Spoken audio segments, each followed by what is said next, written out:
오늘 하나님께서 우리에게 주신 말씀은 로마서 1장 16절, 17절 두 절 말씀 우리 같이 보겠습니다. 로마서 1장 16절, 17절 말씀 우리 같이 찾으셨으면 한 목소리로 읽겠습니다. 로마서 1장 16절, 17절 시작. 내가 복음을 부끄러워하지 아니하노니 이 복음은 모든 믿는 자에게 구원을 주시는 하나님의 능력이 됨이라. 먼저는 유대인에게요 그리고 헬라인에게로다. 복음에는 하나님의 의가 나타나서 믿음으로 믿음에 이르게 하나니 기록된 바 오직 의인은 믿음으로 말미암아 살리라 함과 같으니라. 아멘. 할렐루야. 오늘 이 말씀이 주시는 귀한 은혜가 저와 여러분에게 있기를 소망합니다. 복음 하면 이제 굿뉴스, 기쁜 소식이라고 이야기합니다. 이 기쁜 소식 자체가 가지고 있는 하나님의 능력이 있죠. 그리고 무엇보다도 복음이 가지고 있는 특징이 무엇이냐? 그것은 열려 있다는 것입니다. 모든 믿는 자에게 열려 있다는 것입니다. 누구든지 믿기만 하면 복음의 능력이 작동되고 복음을 내 안에 받아들이고 복음대로 살기만 하면 하나님의 능력이 저희들의 삶 가운데 나타난다는 것이죠. 이 복음에 열려 있다는 것이 얼마나 큰 은혜요 축복인지 모릅니다. 요즘 교육에 관해서 자꾸만 생각하게 되는데 이 자녀들에 대한 교육, 공교육이 있다고 하지만 사실은 엄밀히 따지고 보면 이 교육이란 게 닫혀 있구나라는 생각이 듭니다. 교육의 기회와 누릴 수 있는 것들이 이 가진 자들에 있어서 어느 정도 한정되어 있는 것이 있구나라는 것들을 점점 이 아이들 교육을 시키다 보니까 느끼게 되는 것입니다.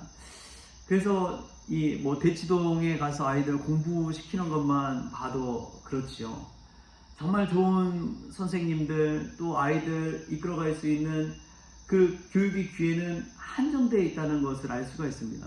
요즘 같은 경우에는 유치원만 가도 알 수가 있어요. 아이들 유치원 보내도 한 7세 정도 되면은 아이들 유치원 다니다가도 많이 빠집니다.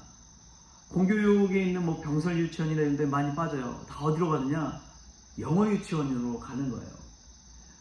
영어 유치원에 보내서 미리 이제 아이들이 영어를 접하고 또 원어민 선생님들을 만나서 이야기할 수 있는 기회를 얻고 미국이나 영국에서 하고 있는 그 교육 프로그램을 아이들이 유치원 때부터 접할 수 있도록 그렇게 하는 것을 볼 때에 이게 확실히 다 같이 이제 열려 있다고 하지만 그게 아니구나 라는 것들을 깨닫게 되는 것입니다.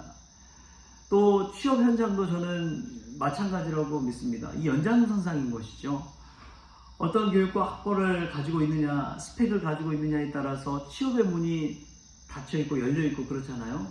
근데 알고 보면 그것도 따지고 보면은 이 스펙트럼을 넓게 보면 또 미리 배운 자들, 가진 자들만의 또 리그가 있구나 라는 것들을 깨닫게 되는 것이죠. 그러나 하나님의 말씀 복음은 열려 있습니다. 남녀노소, 가진 자, 없는 자 상관없어요. 단 하나의 조건이 있다면 믿기만 하면 된다는 것입니다. 믿음으로만 하나님 앞에 나아가고 그 복음을 내 안에 기쁜 소식으로 받아들일 때 그 복음이 우리 가운데 작동하게 되는 것이죠.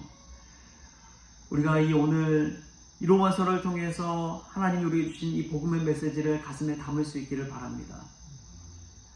우리 주님께서 오셔서 하신 첫 마디는 회개하라입니다. 회개하라, 하나님 나라가 가까이 왔느니라.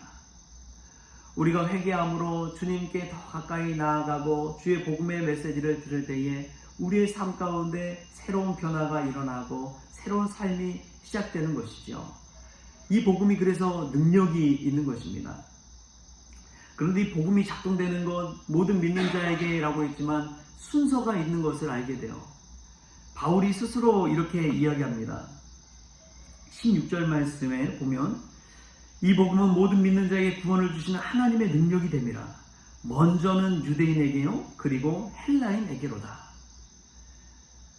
지금으로 말하면 먼저는 성도들에게요 그 다음에게는 불신자에게로다. 이 정도로 우리가 보면 될 것 같아요.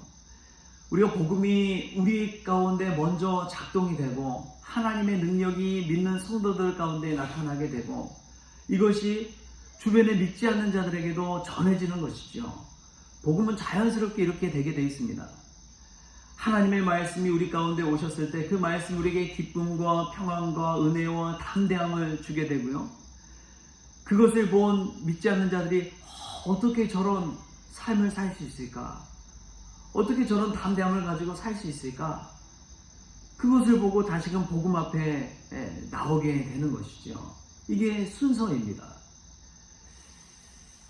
그래서 우리가 믿음 생활을 할 때에 가장 먼저 깨어 있어야 될 것은 우리 성도들의 신앙생활입니다. 교회 안에서의 삶, 또 교회 밖에서의 삶, 이게 자연스럽게 선순환이 되어서 복음이 작동되는 것이죠. 신앙생활 잘하고 있느냐 없느냐, 그것은 교회 안에서의 신앙생활이 뿐만이 아닙니다. 밖에서의 일상의 삶 가운데도 당연히 해당되는 것이죠. 우리가 이 복음을 믿고 일상의 삶 가운데서도 하나님의 능력이 나타날 수 있기를 바랍니다. 이 믿음의 스펙트럼이 크다라는 것은 어른들에게만 해당되는 것이 아닙니다. 어떤 한 초등학생이 있었습니다. 이 초등학생이 얼마나 예수님을 잘 믿었는지 모릅니다. 초등학생이 은혜를 받으면 어떻게 되는지 아십니까?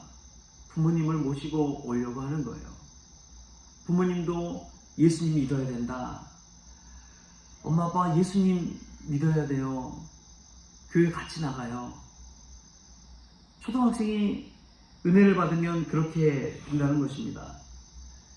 이 예수님을 나만 믿어서는 안 돼. 아빠도 믿어야 되고 엄마도 믿어야 돼. 하는 견딜 수 없는 이 충동에 사로잡혀서 이 아이가 고민하고 있었습니다. 그래서 아버지만 집에서 보면은 퇴근하고 오신 아버지를 붙잡고 아빠 예수님 믿어야 돼 하고 졸라댔습니다. 아버지는 그렇게 하는 아들이 그저 귀엽기만 했습니다. 아직 어리니까요. 그래 너부터 먼저 믿어. 틈이 나는 대로 나도 나중에 믿을게. 아빠한테 너무 이렇게 푸시하면 아빠 나중에 교회 안 갈지도 몰라? 이렇게 적당히 달래서 넘어가곤 했습니다. 그런데 어느 날 가슴 아프게도 교통사고가 나서 이 아이가 죽고 말았습니다. 부모님의 그 슬픔은 무엇으로도 달랠 수가 없었습니다. 아버지는 그 죽은 아들의 방에 들어가서 이 아이의 유품을 하나씩 쓰다듬고 보면서 눈물을 흘리는 것이죠. 그 아이가 입었던 옷, 앉아있던 책상, 공부했던 교과서, 또 그리고 그 아이의 일기장을 발견해서 펼쳐서 보는데 그 일기장을 보고 아빠는 주저앉고 말았습니다. 왜냐하면 그 일기장에 이런 기도문이 적혀 있었기 때문입니다. 하나님, 우리 아빠 꼭 예수 믿게 해주세요. 하나님, 아빠가 예수 믿기 위해서 내가 죽어야 한다면 나는 죽어도 좋아요. 내가 죽어서라도 아빠가 예수 믿게 해주세요. 그가 그 글을 읽으며 받은 충격과 후회와 감동은 이유 헤아릴 수가 없었습니다. 아니, 예수님 믿는 것이 이렇게 중요한 것인가? 자기의 생명을 내어놓고 믿어야 할 일이었던가? 그 글을 읽는 그 자리에서 하나님 앞에서 회개하고 예수님을 믿기로 작정했습니다. 아들의 생명과 자기의 구원을 바꾼 것이죠. 그리고 그 사람은 지난 반세기 동안 세계 도처에서 수백만의 젊은이들을 그리스도 앞으로 인도하는 일을 감당했습니다. 그가 이전에 대학생 선교회 국제본부 부총재를 맡았던 이 사람의 간증 이야기입니다. 여러분, 그렇습니다. 한 아이의 생명이 한 사람을 바꾸는 것이고 그 한 사람이 구원받게 되니까 수백만의 젊은이들을 주님께 인도하는 삶을 살게 된 것입니다. 복음은 능력이 있습니다.